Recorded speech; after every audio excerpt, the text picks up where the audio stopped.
Muy buenas tardes a todos y todas. Les damos una cordial bienvenida a este conversatorio sobre la seguridad informática que realiza la Universidad de Concepción junto a la Dirección de Tecnología de Información de los campus Concepción, Los Ángeles y Chillán. Agradecemos su presencia y esperamos que la información que presentemos les sea de utilidad. Para comenzar, quiero explicar que este conversatorio se va a dividir en dos partes y contará con la participación de expertos en la materia de seguridad informática. En la primera parte, vamos a presentar una entrevista realizada a la abogada especialista en Derecho y Tecnologías y también académica de la UDEC, Jimena Sepúlveda Barrera. Y en la segunda parte vamos a contar con la participación de Jorge Borges, jefe de la DTI del campus Chillán, Francisco Parada, jefe de la DTI del campus de Los Ángeles, e Italo Fopiano, jefe de la Unidad de Arquitectura Tecnológica de la DTI Concepción. Una vez que expongan sus temas, daremos paso para responder dudas que ustedes nos hagan llegar en la casilla de preguntas. Bien, como mencioné, para contextualizar, desde el 2018 y mediante la ley número 21.113, en octubre se conmemora el mes de la ciberseguridad en Chile. Es por esto que la DTI ha implementado durante todo este mes un plan comunicacional con el objetivo de educar a la comunidad sobre las amenazas informáticas de las que se debe estar alerta, tanto a nivel institucional y personal. Además de los aspectos legales que esto conlleva, ya que es necesario conocer cómo utilizar la tecnología de forma responsable y segura, ¿verdad? Entonces, en esta línea, quiero presentar a ustedes, como mencioné en un principio, una entrevista a nuestra invitada especial, la abogada Jimena Sepúlveda Barrera, experta en Derecho y Tecnologías, también académica de Derecho y directora de la Unidad de Propiedad Intelectual de la Universidad de Concepción. También queremos enfatizar que la profesora desde el 2019 al 2021 fue reconocida como mujer destacada en ciberseguridad por la Alianza Chilena de Ciberseguridad. El tema principal de la conversación se va a tratar sobre ciberseguridad organizacional y la importancia del compliance. Así que, si quieren saber de qué se trata, los invito a escuchar la entrevista a continuación realizada por el periodista de la UDEC del campus Chillán, Matías Lagos.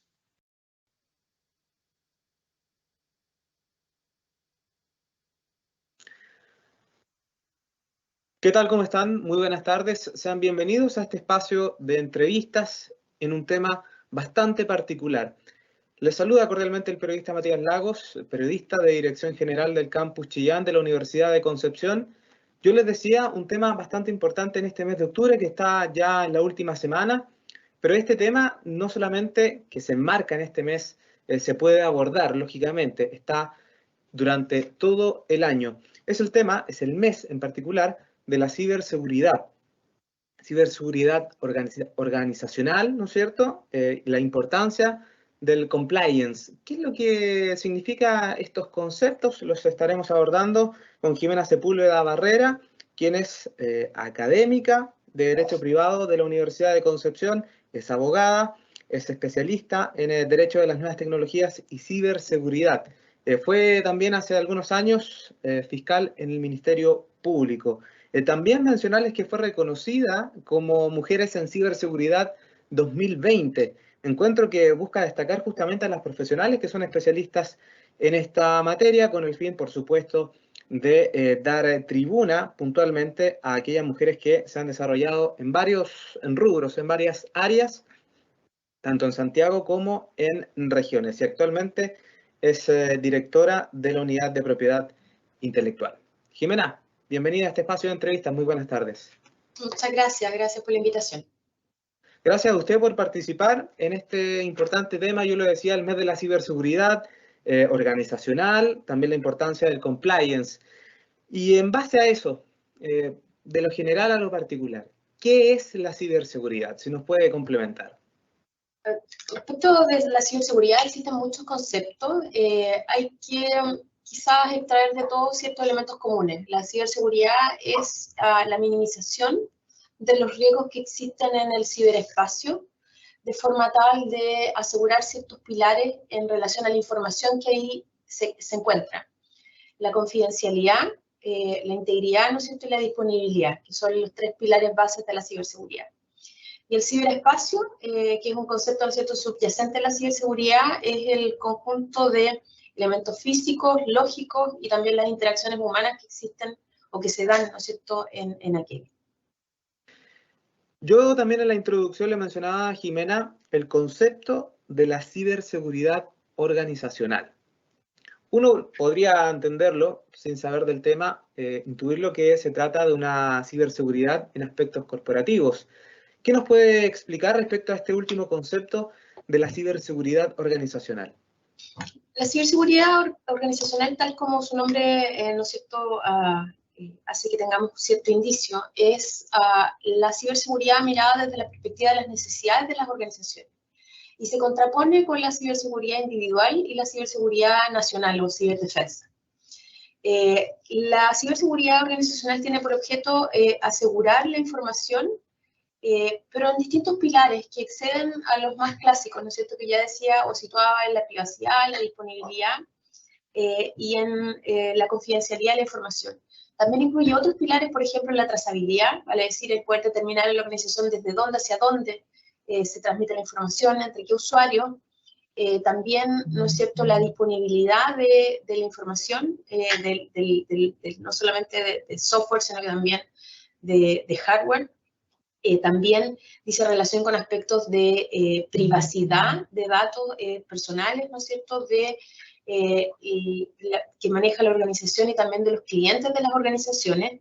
En general tiene que ver, ¿no es cierto?, con asegurar la información en aquellos aspectos internos de la organización y también en relación al uso de la información que puede significar actos de responsabilidad para las organizaciones. Usted justamente habla de asegurar a las organizaciones la información que es confidencial. ¿En qué casos se puede vulnerar este tipo de información? La seguridad de cada trabajador, de cada usuario puntualmente, que se pudiera ver afectada la ciberseguridad.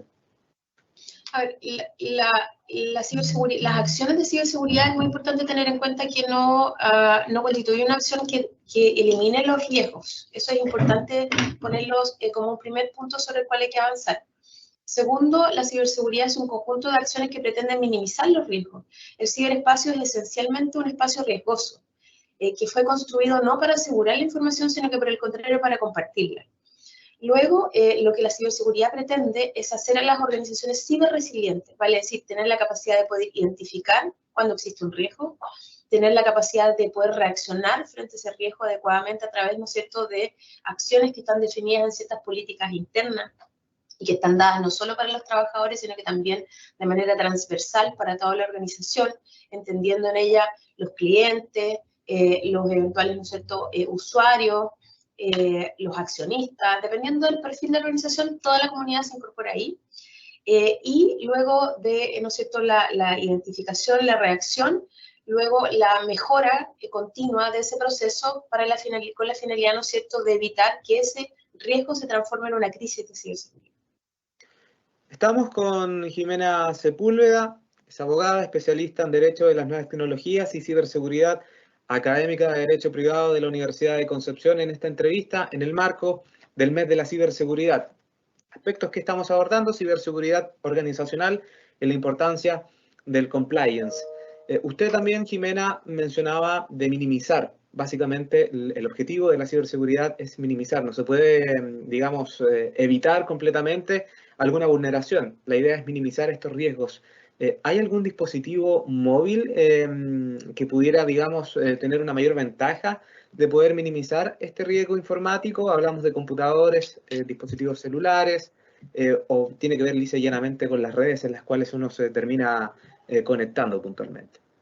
Es una buena pregunta porque nos lleva a abordar una cuestión que es importante poder poner, ¿no es cierto?, en relieve, que es que en general el mayor vector de entrada de los riesgos informáticos en las organizaciones no dice relación con la falta de antivirus, con la falta, ¿no es cierto?, de elementos técnicos desde la perspectiva TI que pretenden, ¿no es cierto?, evitar el ingreso de software malicioso, sino que por el contrario, el mayor vector de entrada son las personas.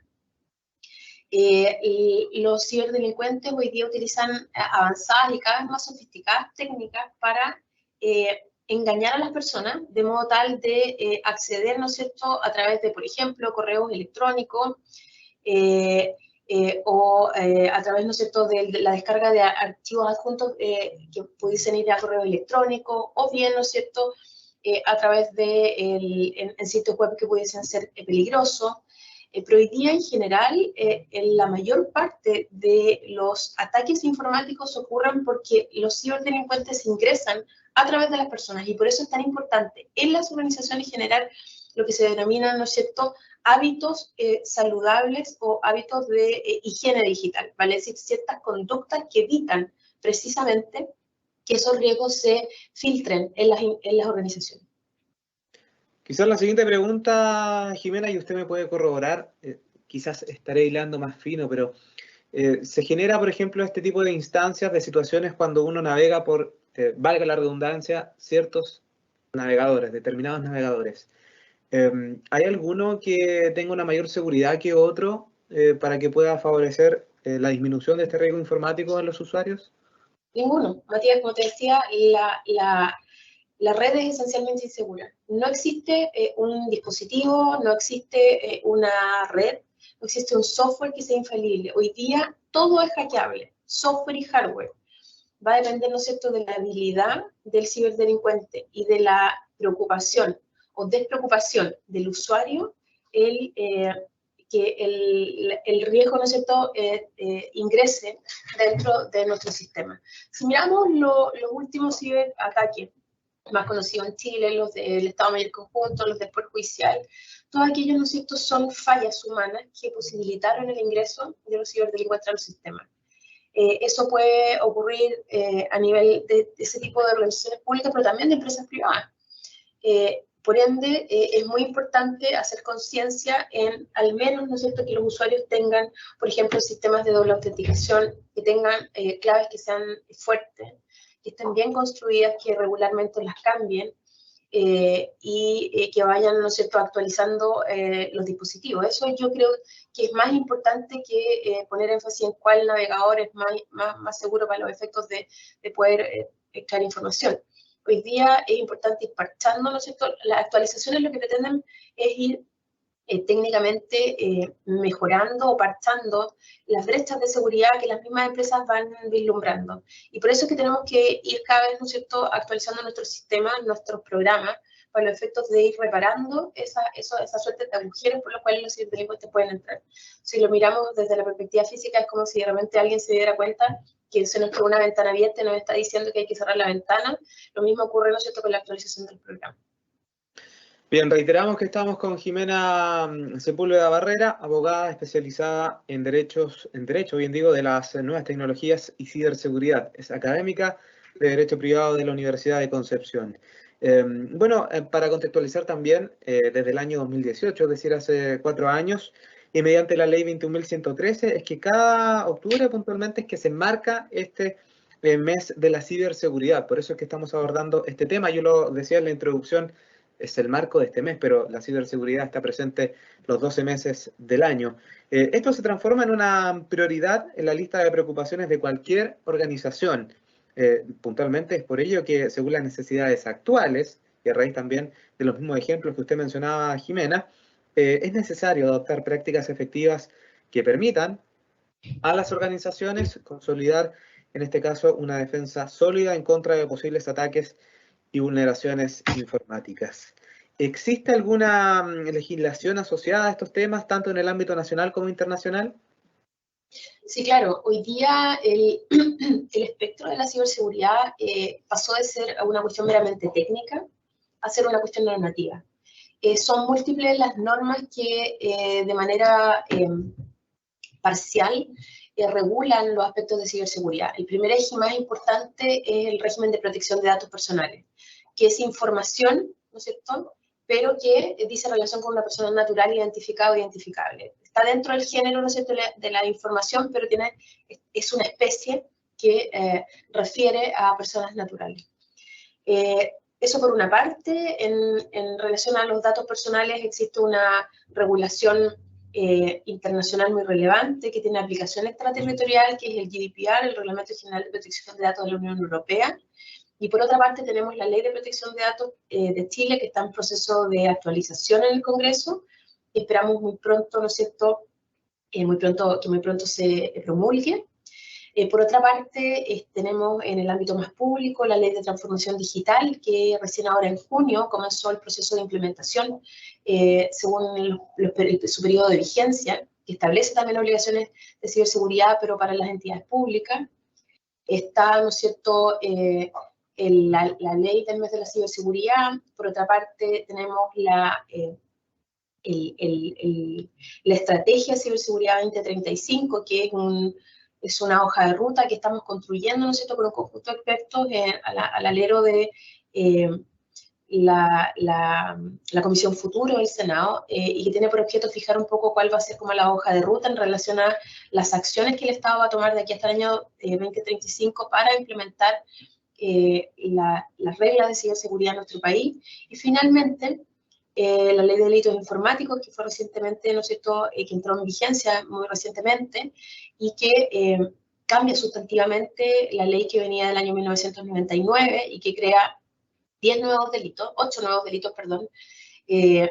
Establece además más eficientes medidas para investigar los delitos informáticos, dotando al Ministerio Público de más acciones tendientes a recabar evidencia digital. Y por otra parte establece medidas de cooperación internacional que incluso van a ser ampliadas a propósito de la ratificación del segundo protocolo del Tratado de Budapest por parte de Chile, de manera tal que si se observa, la ciberseguridad tiene múltiples, ¿no es cierto?, esferas, pero básicamente el eje es proteger la información en las distintas esferas que pueda haber, frente a ataques, ¿no es cierto?, o frente a actos, insisto, que pueda generar también algún tipo de daño en el ámbito, ¿no es cierto?, de la protección de los datos personales, que también es una cuestión súper importante. Usted mencionaba en la respuesta, Jimena, ojalá que se promulgue la nueva ley respecto al delito informático. Eso ya está vigente. Okay. La ley de delito informático está vigente. Lo que no se ha actualizado, ya existe una ley de datos personales, pero el proceso de actualización es lo que está todavía en el Congreso, es la ley de datos, pero la ley de delito informático ya entró en vigencia. Ok, sí, bueno, le iba a consultar respecto a eso mismo, cómo afecta este tema de la promulgación a esta ley de delito informático. Puntualmente la menciono la 21.459, respecto obviamente del tema de la ciberseguridad. O sea, como yo decía, la ley de delito informático establece nuevos delitos y lo que resulta ser muy relevante para el tema que quería tratar es que amplía el catálogo de delitos de responsabilidad penal de las personas jurídicas. ¿A 8? A ver, históricamente la premisa era que solo las personas naturales respondían de delitos. Para decir, solo personas físicas eran responsables criminalmente. Las personas jurídicas, vale decir, aquellas personas que solo tienen una existencia legal, como las sociedades, ¿no es cierto?, las asociaciones, no eran responsables en el ámbito criminal, sino que simplemente respondían en el ámbito civil por el daño que se podía generar. ¿Qué es lo que ocurre? A partir, ¿no es cierto?, de ciertas recomendaciones que se realizan en el Estado chileno por parte de la OECD, hay un cambio de paradigma y se reconoce que las personas jurídicas también pueden generar daños a bienes jurídicos que la sociedad tiene que proteger. Y por eso entonces que se establece que la empresa también puede ser responsable criminalmente, pero originalmente por un catálogo que era muy acotado de delitos, que estaba vinculado a ciertos delitos de mayor gravedad: lavado de activos, corrupción, soborno, financiamiento del terrorismo. Esos eran los delitos básicos con los cuales se estructuró la ley de responsabilidad penal de las personas jurídicas. Gradualmente se fueron incorporando otros delitos, ¿no es cierto? Se incorporó, por ejemplo, a ciertos delitos de la ley de control de armas, ciertos delitos contra el medio ambiente, delitos de receptación, administración desleal, y ahora, ¿no es cierto?, se amplía porque se incluye todo el catálogo de delitos informáticos. Y además se incluye el catálogo de delitos recientemente, ¿no es cierto?, por robo y receptación de madera. Pero me voy a quedar en los delitos informáticos. A partir de eso, cada vez que se comete por los directivos o los miembros, ¿no es cierto?, con capacidad de dirigir la organización o colaboradores, ¿no es cierto?, de la organización, algunos de los delitos que están dentro del catálogo de los delitos informáticos, y ese delito se ha cometido porque no ha habido dentro de la organización medidas que lo prevengan, la persona jurídica responsable criminalmente. Luego, por ejemplo, para llevarlo un poco a la práctica, si alguna persona, pensemos en el caso de la universidad, ¿no es cierto?, emite títulos electrónicamente, títulos y grados, ¿no es cierto? Sí. Imaginemos que se ha emitido un título respecto de el título de licenciado en Ciencias Jurídicas y Sociales, electrónicamente. Y lo que hace alguno de los funcionarios, ¿no es cierto?, es falsificar ese documento electrónico, por ejemplo, cambiando el nombre de la persona que aparece en ese título. Basta con que una vez lo haya verificado, en la medida, ¿no es cierto?, que la entidad no tenga medidas o no tenga un modelo de control que tienda a evitar que ese tipo de acciones se verifiquen para que, ¿no es cierto?, eventualmente la persona jurídica tenga responsabilidad en el ámbito criminal. O bien, en el caso de otro delito, para salir del delito de falsificación, si se ha perpetrado, por ejemplo, un delito de fraude informático. En el mismo contexto, ¿no es cierto?, los mismos elementos básicos cometidos por uno de los directivos o por algún colaborador que esté bajo la supervigilancia, ¿no es cierto?, de los directivos, que en la práctica es toda la comunidad, cuando se ha verificado un beneficio o un provecho de la entidad y por falta de control. También en ese supuesto, ¿no es cierto?, entonces respondería la persona jurídica. Entonces, lo que observamos en la práctica es una ampliación de las circunstancias por las cuales la persona jurídica puede llegar hasta ver cancelada su personalidad jurídica, lo cual es súper grave. Entonces, ¿cómo se remedia esto? Se remedia a través de la inclusión de normas internas en la organización que tienen por objeto precisamente, ¿no es cierto?, guiar el comportamiento de todos los miembros de la organización basado, ¿no es cierto?, en su misión, en su visión particular, para prevenir, detectar y erradicar irregularidades relacionadas, ¿no es cierto?, con incumplimientos del código, que pueden ir desde incumplimientos éticos hasta, ¿no es cierto?, incumplimientos del ámbito legal que pueden significar responsabilidad penal de la persona jurídica y en particular, ¿no es cierto?, a lo que refiere la nueva ley de delitos informáticos. En ese mismo marco, Jimena, ¿a qué se arriesga una persona que comete este tipo de delitos? ¿En el ámbito de la responsabilidad penal de las personas jurídicas? Sí, sí, sí. Como decía, la sanción para la persona jurídica aquí no es la sanción para la persona. Es importante diferenciar eso. Va desde penas, ¿no es cierto?, de amonestación, multa, hasta la cancelación de la personalidad jurídica, es decir, el que deje de existir una persona jurídica. Esa es la sanción más grave. Si miramos el caso quizás más conocido en materia de responsabilidad de las personas jurídicas, el caso Corpesca, que fue, ¿no es cierto?, muy bullado y en el cual se sancionó con una pena de multa de 10.000 unidades tributarias mensuales a la empresa por el delito de cohecho que uno de las personas, uno de los colaboradores, había perpetrado, ¿no es cierto?, en beneficio de la empresa. 10.000 unidades tributarias mensuales es una multa altísima y podría, ¿no es cierto?, haber llegado incluso hasta penas más severas, como ya decía. El más grave, entonces, dejar de ser una persona jurídica, como usted decía. Si lo pudiera explicar brevemente para las personas que nos están viendo, ¿en qué consiste? En términos más coloquiales, por así decirlo, para quienes nos están viendo. ¿Qué cosa? Perdón. La gravedad de dejar de ser una persona jurídica puntualmente. Ah, claro, es que dejan de existir. O sea, es la muerte, lo que es la muerte natural, es asimilable, ¿no es cierto?, a la cancelación de la persona jurídica. Deja de existir la persona jurídica como tal. Perfecto. Seguimos con Jimena Sepúlveda Barrera, especialista en Derecho de las Nuevas Tecnologías y Ciberseguridad académica de Derecho Privado de la Universidad de Concepción.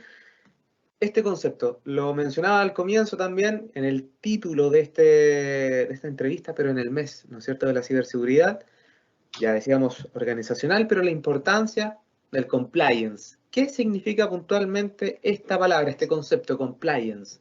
Si nos puede explicar. Como te decía, compliance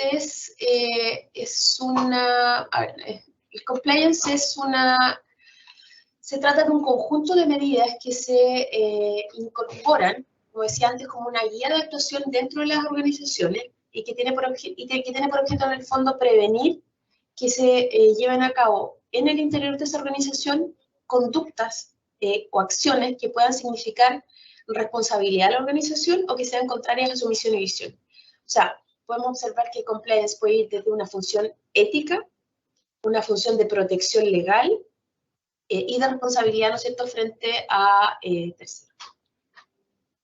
Ok. Le quiero agradecer, Jimena, por este espacio de conversación, esta entrevista. Yo me gustaría, antes de despedirla, ¿no es cierto?, de este espacio, ¿qué le puede decir, qué recomendación a la gente que nos está viendo respecto a la ciberseguridad? No solamente es octubre, el mes de la ciberseguridad, esto está todos los días del año en nuestros celulares, en las redes Wi-Fi que nos conectamos, en lo que descargamos, en los mensajes de texto que abrimos. Hay algunos que incluso llegan con un enlace supuestamente bancario para poder ingresar, ya sea para ver sus finanzas personales o algunas transferencias. En fin, se lo dejo a usted, Jimena, usted es la experta en esta materia, si puede hacer alguna recomendación, por supuesto, a la gente que nos está viendo. La ciberseguridad es una acción permanente, individual, también organizacional, pero que parte de la base, ¿no es cierto?, de que todos tenemos que estar alertas frente a acciones que nos pueden parecer sospechosas. No se trata de, ¿no es cierto?, estar en permanente o permanentemente pensando que vamos a ser víctimas de un ataque, pero debemos tener ciertas conductas que eviten que ello se lleve a cabo en la práctica. Clave fuerte, vale decir, que no sean descifrables. Hoy día la inteligencia, la ingeniería social, basta con que nosotros vean nuestros perfiles sociales y van a poder descifrar muy rápidamente claves. Existen hasta programas informáticos que sirven para deducir claves a partir de información que nosotros publicamos. O sea, ejemplos hay muchos. Claves fuertes que no sean obvias, que combinen elementos, ¿no es cierto?, números con palabras en mayúscula, minúscula. Utilizar sistemas de doble autenticación también es una cuestión importante y, por cierto, no navegar en sitios que nos puedan parecer inseguros. Son solo algunas de las medidas que puede ser recomendable, además de la actualización de los dispositivos, que ya les decía que es una cuestión que hay que hacer por lo menos semanalmente. Bien, le agradezco entonces, Jimena Sepúlveda Barrera. Recordemos que fue reconocida como Mujeres en Ciberseguridad 2020, aquel encuentro que buscaba destacar a las profesionales especialistas en esta materia. Y así lo decía al cierre de esta entrevista, Jimena Sepúlveda Barrera, que es abogada, especialista en Derecho de las Nuevas Tecnologías y Ciberseguridad, y también académica de Derecho Privado de la Universidad de Concepción. También fue fiscal en el Ministerio Público, yo lo decía al comienzo de la misma entrevista. Gracias, Jimena, por participar de este espacio. No, por favor, un gusto. Un gusto, gracias. Buenas tardes. Gracias. Bien, ahí entonces teníamos la interesante entrevista de la abogada y profesora Jimena Sepúlveda Barrera, a quien agradecemos su participación y muy buena voluntad para contestar nuestras preguntas, y también al colega Matías por realizar la entrevista. Bien, como mencioné en un principio, ahora daremos paso a otras temáticas relacionadas a la ciberseguridad, las que van a ser expuestas por nuestros invitados expertos en el área. Damos paso entonces a la segunda parte de este conversatorio, como decía, y quiero presentar a nuestros invitados. Primero, tenemos a Jorge Borges Riquelme, ingeniero en computación e informática de la Universidad del Biobío y actual jefe de la DTI del campus de Chillán. También nos acompaña Francisco Parada Barriga, ingeniero en informática, con magíster en ingeniería en informática y jefe de la DTI del campus de Los Ángeles. Y finalmente presentar a Italo Fopiano, ingeniero civil electrónico, con magíster en Computer Security de la Universidad de Manchester y jefe de la unidad de arquitectura tecnológica de la DTI de Concepción. Y jefe también de la unidad de arquitectura tecnológica de la DTI Concepción. Gracias a los tres por acompañarnos hoy, y para comenzar quiero dejar precisamente a Italo Fopiano, quien comenzará hablándonos sobre un tema importante: ¿cómo se implementa la ciberseguridad en torno a la UDEC? Muy buenas tardes a quienes nos acompañan en este programa, en este webinar. Y por supuesto, después de haber escuchado esta interesante entrevista, surge la pregunta, bueno, ¿cómo se implementa en términos prácticos la ciberseguridad en la Universidad de Concepción? La verdad es que hay una serie de frentes donde se implementan medidas de ciberseguridad. Yo voy a enumerar algunas, que no son todas, evidentemente. En primer lugar, nosotros ofrecemos seguridad perimetral, es decir, que contamos con equipos de seguridad unificada contra amenazas que protegen todo el tráfico que ingresa a la red de la universidad como aquel que sale de nuestra red de la universidad. Esto también contamos con equipos similares para proteger a todos los servidores, a la granja de servidores donde están los sistemas administrativos e informáticos de nuestra institución. Además, tenemos una plataforma para proveer seguridad al dispositivo.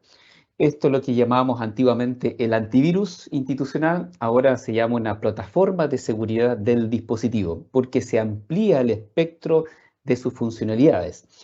Originalmente se llamaba antivirus, ahora se le llama EPP, del inglés Endpoint Protection Platform o plataforma de protección del endpoint o del dispositivo, que además de traer las funcionalidades tradicionales que tenían los antivirus, es decir, detectar programas maliciosos comparándolos con firmas, buscándolos en una base de datos que se actualizaba constantemente, ahora se incorporan nuevas funcionalidades llamadas EDR, del inglés Endpoint Detection and Response, cuya funcionalidad principal es detectar anomalías en el comportamiento de aplicaciones en el sistema operativo. Esto es una nueva técnica, ya que la cantidad de nuevos programas maliciosos que aparecen en el ciberespacio son tan grandes que es difícil generar con rapidez una firma o un patrón para su detección precoz. Por lo tanto, ahora la estrategia es detectar comportamientos anómalos que ocurran en el dispositivo para ser remediados inmediatamente o para prevenir su ejecución. Eso está incorporado ahora en la nueva versión de la plataforma de seguridad del endpoint que se va a distribuir en los próximos meses. También se cuenta con la VPN. La VPN es una red privada virtual cuyo objetivo es permitir conectarnos remotamente hacia la red de la universidad. Nosotros por política tenemos que todo acceso a sistemas críticos, particularmente los sistemas administrativos, debe hacerse a través de la VPN porque asumimos, como bien decía nuestra entrevistada, en Internet es una red insegura, se creó para compartir información principalmente y no necesariamente para hacerlo en forma segura. Por lo tanto, para dotar de que la comunicación entre el usuario remoto, vale decir, fuera de la Universidad de Concepción, hacia un sistema corporativo o crítico que se encuentra en la red de la universidad, se usa esta red privada virtual que crea un túnel. Va a decir que la información que viaja desde ese punto hasta a la universidad se hace en forma cifrada y segura, validando incluso al usuario.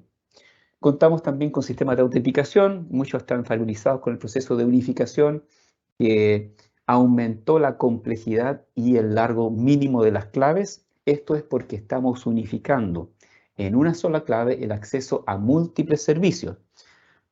Por supuesto, esto conlleva que se amplía la superficie de ataque que puede generarse si se captura una clave. Es por eso que tenemos un sistema más sofisticado para los procesos de autenticación. También hay el control de acceso físico. Nuestra sala de servidores donde se encuentran, digamos, los sistemas informáticos es protegido, tiene control, digamos, de identidad para quienes ingresan.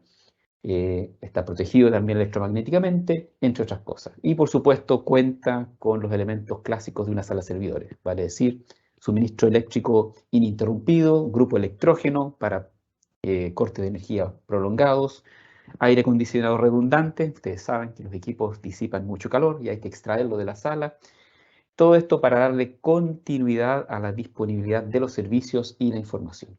Por supuesto, están los sistemas de respaldo que hacen copias de la información más crítica, incluso respaldamos en forma remota por si hay un incidente de envergadura en nuestra ciudad. Bueno, ya pasamos por un terremoto, así que sabemos de qué tipo de incidente estamos hablando, etcétera. Pero adicionalmente a eso se está homologando con las mejores prácticas de la industria y cumplimiento con las auditorías que se nos exigen. y es por eso que se realizó la redacción de la Política de Seguridad de la Información, que actualmente ya fue revisada por la Contraloría de nuestra universidad, de nuestra corporación, perdón, y que debería ser confirmada por el directorio para que en un periodo de mediano plazo sea aplicada en nuestra universidad. Como ven, hay una serie de medidas que en forma práctica están abordando los temas de la ciberseguridad. Quedan muchos otros. Se mencionó que finalmente es muy difícil obtener 100%, digamos, seguridad o disminuir 100% los riesgos. Y la mayoría de ellos entra por las personas. Tenemos un trabajo importante que hacer y justamente esta actividad está orientada a crear las capacidades y mayor conciencia entre los usuarios. Eso era lo que tenía que compartir con ustedes en esta hora. Adelante, Ryan. Bien, gracias, Italo, por explicarnos y enseñarnos este importante tema que en realidad compete a toda la universidad, ¿verdad? Bien, ahora quiero dejar con ustedes a Jorge Borges, jefe de la DTI del campus Chillán, quien nos hablará sobre un tema más enfocado quizás a nivel personal, ¿cierto? Se trata de la nomofobia. Así que consulto, ¿qué es la nomofobia y cómo afecta la ciberseguridad de los equipos móviles? Bienvenida, Jorge. Hola, buenas tardes, Royen. Buenas tardes a todos quienes nos están viendo y escuchando esta tarde.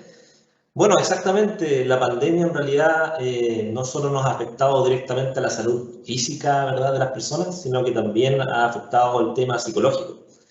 Y la verdad es que esto viene gatillado por la aceleración de la absorción de tecnología que viene asociada a la utilización de estos equipos móviles, principalmente porque son del tipo portátil, fácil de utilizar, fácil de llevar a todos lados. Y ya no solo los jóvenes están usando este tipo de equipamiento, que generalmente se asocia a ellos por las redes sociales, sino que también a nosotros nos hemos visto de alguna forma obligados a utilizarlos para, por ejemplo, comunicarnos a través de herramientas como Zoom, Teams o Meet. También se ha visto el tema de las clases en línea con estas aplicaciones como Canvas, como Moodle, como Google Classroom. Y también para el trabajo en línea, en el uso del Office Online, del Google Suite, de gestión de trabajo en línea como Trello, Monday, etc. Entonces, la verdad es que todo esto ha generado, de alguna manera, una dependencia de estos equipos. Especialmente de estos smartphones, ¿no?, equipos que son llamados inteligentes. Por lo que te comentaba, por la portabilidad. Entonces, la pregunta es, ¿qué sucede cuando no tenemos estos equipos? ¿Qué sucede cuando se nos agota la batería del celular, por ejemplo? ¿Qué sucede cuando vamos a un lugar y no tenemos conectividad en estos equipos? La verdad que ahí se genera una especie de miedo a quedar desconectado, miedo a perder a mi equipo móvil. Y ese miedo es la nomofobia, que viene de no mobile phone phobia. En el fondo es el miedo a quedar sin el equipo móvil. Y la verdad que ha sido bien complicado este tema porque acelera los riesgos en ciberseguridad que ya son inherentes al uso de la red. Como decía Ítalo y como decía nuestra invitada, el Internet es por sí es inseguro. Y si nosotros aumentamos este vector, mientras más nos conectemos, más posibilidades de ataque. Por lo tanto, ahí se generan muchos tipos de ataques, como por ejemplo en los celulares, el ataque de malware, utilizando las mismas aplicaciones que descargamos del celular. Y estas aplicaciones son generalmente de terceros, que no están validadas, y no nos preocupamos de que esté validada o no. Simplemente las descargamos porque queremos tenerla. Uno de los ataques principales también que se siguen dando, a pesar de todos los consejos que se dan todos los años, es el phishing. Se habla todos los años del phishing, de cómo funciona, de que hay que estar precavidos en eso, pero nos siguen atacando y seguimos cayendo. Y no solo a través de correo electrónico, sino que también es a través de mensajes de texto o los SMS, y ahí cambia de nombre y pasa a ser smishing o SMS phishing. Las llamadas por suplantación de identidad, llamadas de voz, por lo tanto, pasa a ser el phishing o voice phishing. Y la verdad que actualmente, por ejemplo, se ha masificado el uso de los QR y eso ya genera nuevos tipos de ataque a través de código QR, los llamados QR inversos. Entonces, la verdad es que se está generando muchos ataques. Hay un ataque específico que se llama Man in the Middle, o MIPM, que es cuando un ciberdelincuente se conecta entre una conversación y es capaz de capturar datos como, por ejemplo, el número de tarjeta de crédito o credenciales de acceso a sesiones. Entonces, la verdad que estamos siendo atacados constantemente y estos equipos móviles son uno de estos vectores de ataque. Entonces, la pregunta inmediata, y que está también en uno del chat ahí que veo, es ¿qué hacemos ahora? ¿Cómo nos protegemos? Entonces, una de lo principal que hay que ver aquí es la conectividad, porque nosotros nos estamos conectando a algo, a una red, a internet. ¿Cómo nos conectamos? ¿Por nuestra red móvil? La red móvil es confiable, pero si nos conectamos con una red Wi-Fi, la idea es que esa red Wi-Fi sea realmente confiable, del trabajo, del hogar, etc. Y no pensar en estas redes gratuitas, porque generalmente cuando algo es gratis, la verdad que el producto somos nosotros. Entonces ya no es gratis. Eso hay que tener mucho cuidado con eso. Aprender. Si esta cosa es lo que estamos haciendo ahora con este seminario, lo que se ha hecho con la campaña de ciberseguridad, lo que está haciendo la universidad, es precisamente que el usuario final aprenda. Aprenda, por ejemplo, a identificar algo tan simple como un phishing. Que no pinche directamente el enlace. Que se dé el tiempo incluso de leer el correo. Si muchas veces te puede llegar un correo que dice, estimado cliente del banco X, por favor haga clic aquí para enviar sus credenciales. Y yo no tengo cuenta en el banco X. Y a pesar de eso, lo pincha. O sea, ni siquiera se dan el tiempo de leer. Es tan simple como eso, son consejos súper simples del usuario final. En el fondo es ser precavidos. Ser precavidos es lo que estamos haciendo, no instalar apps de terceros, no intervenir el celular, sobre todo cuando queremos tener, por ejemplo, el Spotify Premium sin ninguna clave de acceso ni publicidad. ¿Qué estamos haciendo ahí? Nos piden que ingresemos como root, que desbloqueemos las aplicaciones de terceros, etc. Eso no lo hagan, porque ya están invadiendo la privacidad están sacando la seguridad que viene incorporada en el celular. Entonces, uno mismo se está atacando. Si pueden tener una VPN en el celular, mejor. Algunas son de costo, las mejores son de costo, pero si es posible que la tengan. Y la verdad, y como lo dijo también nuestra invitada, mantener los equipos actualizados. Si mantenemos los equipos actualizados, los software actualizados, las aplicaciones móviles actualizadas, no deberíamos tener tanto problema. No hay una bala de plata en ciberseguridad, pero por lo menos disminuimos los riesgos. Eso, Ryan, básicamente.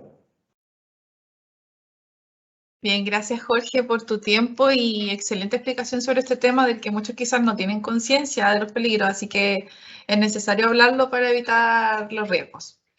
Bien, finalmente quiero dar paso y presentar a Francisco Parada, quien es jefe de la DTI del campus de Los Ángeles y que nos hablará respecto a un tema bien actual y que nos toca a la mayoría, creo yo, que tiene que ver con las redes sociales y su uso en el país. Así que bienvenido Francisco y te escuchamos.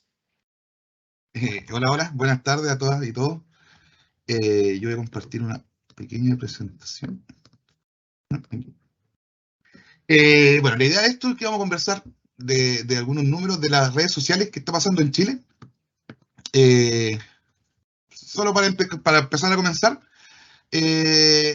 todos datos están hasta febrero de 2022. En Chile, a esa fecha existían 19.23 millones de personas. El 87% de ellos están en zona urbana y el usuarios activos en redes sociales eran 17.85 millones, quiere decir el 92.8% de ellos, ¿ya? Este estudio es un informe que entrega todos los años Digital Global Overbright Report del 22 en asociación con HotSuite y We Are Social, ¿ya? También nos muestra, digamos, que los tipos de conexiones y de dónde se realizan y dónde las realizaron eran desde celulares y computadores siendo los más altos, ¿ya?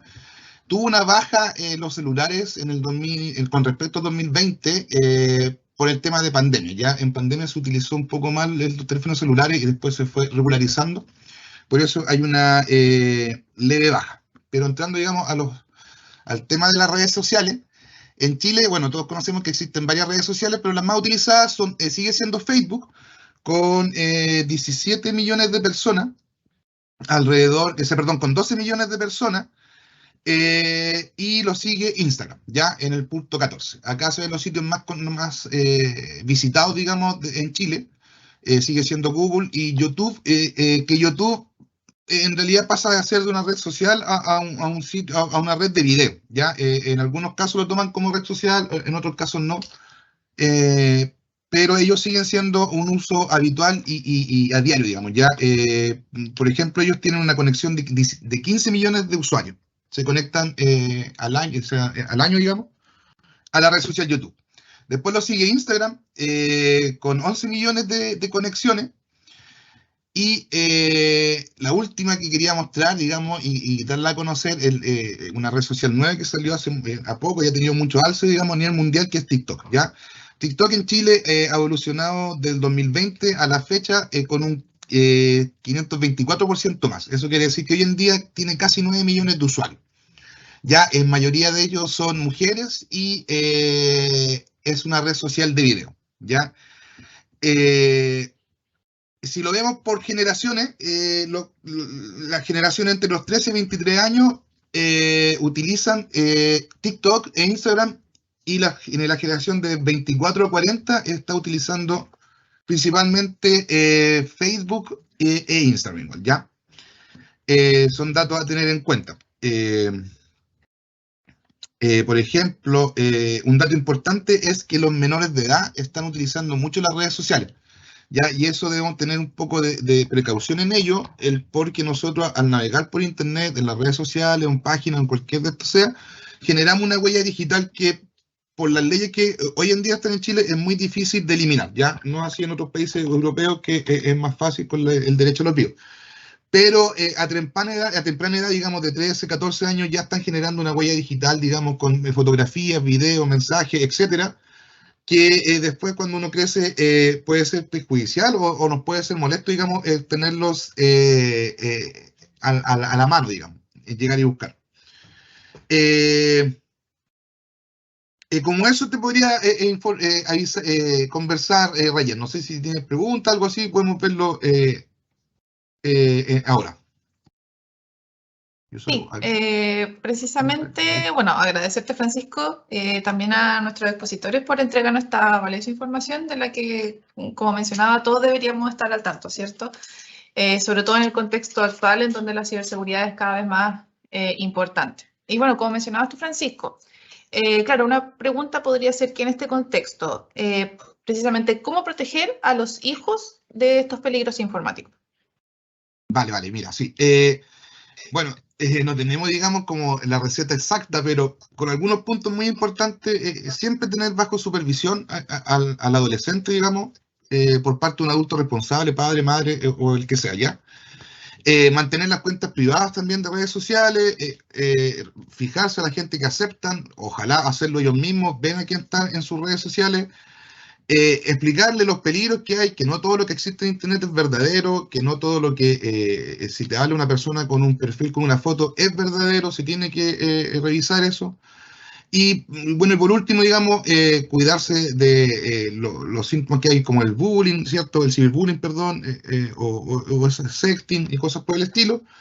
Y para no crear una huella digital de mala forma, cuidar su reputación virtual, pues ya eso es muy importante, digamos, hoy en día. Y como por ahí podría ir, mantener cuentas privadas, como le digo, bajo supervisión de un adulto responsable, no deberían tener mayor problema. Y siempre la conversación entre los dos, pero eso. Bien. Para pasar a otro tema, en realidad otra arista de la seguridad informática, y una amenaza bien común en nuestra vida diaria y laboral son los phishing o los correos maliciosos. Quiero preguntarle a los expertos, ¿cuál es la diferencia entre estos conceptos? Porque quizás las personas podemos confundirnos un poco. Sí, bueno, el phishing es el tradicional. Nace un anglicismo de pescar, pero ahí hay un tema, ahí, una discusión. Pero en el fondo se basa en ingeniería social que tiene que ver con el engaño a través de ciertas conductas del ser humano, inherentes del ser humano. Como antes era el cuento del tío, como es también el famoso Pepito Pagadoble, que a pesar de que todos sabemos que está arreglado, pero siguen jugando. Entonces, el phishing tiene que ver con eso, con correos, generalmente son correos con una identidad falsa que te solicitan unos datos personales y tú haces clic en una dirección y con eso ya caíste dentro de la estafa y te pueden vulnerar tu privacidad y tu información. Están las variantes del phishing que yo mencionaba en la presentación que tienen que ver con el phishing a través de mensajes de texto o SMS a través de celulares. Y ese es el smishing. Está también a través de llamadas telefónicas de voz, y eso es phishing. Y como te comentaba ahora, con el uso del QR, están los ataques de QR inverso, que también vienen de la mano del phishing y asociado todo esto a ingeniería social. Eso es lo que manda en este tema. Ok, y siguiendo en esta línea, ¿a quién a nivel UDEC, cuando sospecho de un ciberataque como el phishing, a quién debo acudir?